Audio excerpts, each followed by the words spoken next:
Lesson 31, Member Functions. To follow along with this lesson, you will need to create a new console project and add a new file named main.cpp to it, as we did in Lesson 1. In our first program, we have a bell class with a variable called ring count to designate the number of rings per call to the ring function. The ring function is a member function of the bell class and contains a single for loop that runs ring count number of times. During each loop, the value 7 is sent to cout. A char value of 7 is equivalent to the bell sound in the ASCII table. In the main function, we initialize a bell object with the value 5 and call the ring function using the dot operator. Executing the program, we hear the bell ring 5 times. In our next program, we model the behavior of a light with a pull chain, like this. Pulling the chain toggles the light on and off. To represent this, we have a class with a boolean called isOn and a member function named pullChain, which sets isOn equal to not isOn. In our main function, we instantiate a light object with the value false to indicate that the light is off. Then we output the value of isOn and call pullChain a few times to verify that the function toggles this value.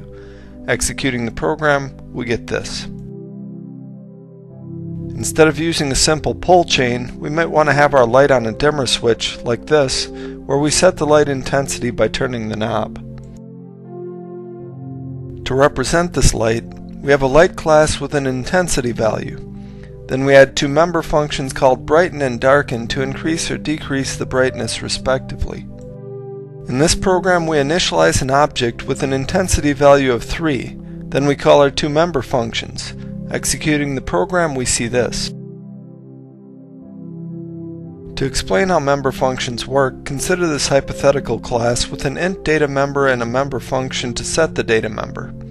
If we want to set the data member's value directly, we need to use the dot operator. When we call setDataMember, we use the dot operator to call the function. However, inside the member function, we do not use the dot operator, but rather the dot operator is implied by the member function call.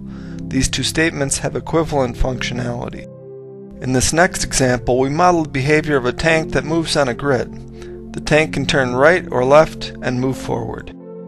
To start, we define an enumeration of directions which correspond to the numbers 0 through 3.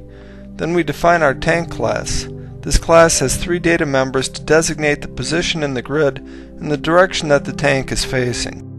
Our class also has 3 member functions. The first function, move forward, uses a switch to increment or decrement the x or y coordinate based on the direction that the tank is facing. The other 2 member functions are turning functions which treat the direction as an integer and apply the modulus operator to keep the value in range.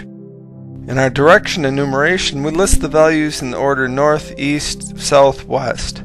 So incrementing is the equivalent of turning right, and decrementing is the same as turning left. Note also that adding 3 is the same as subtracting 1 in modular congruence.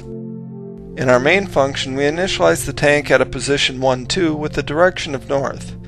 Then we print the data members, so executing the program gives this.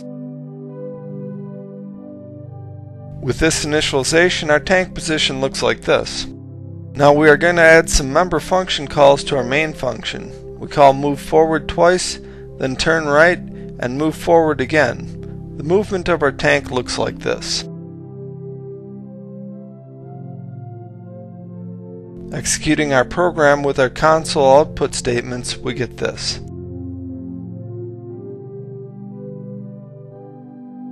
This concludes the lesson.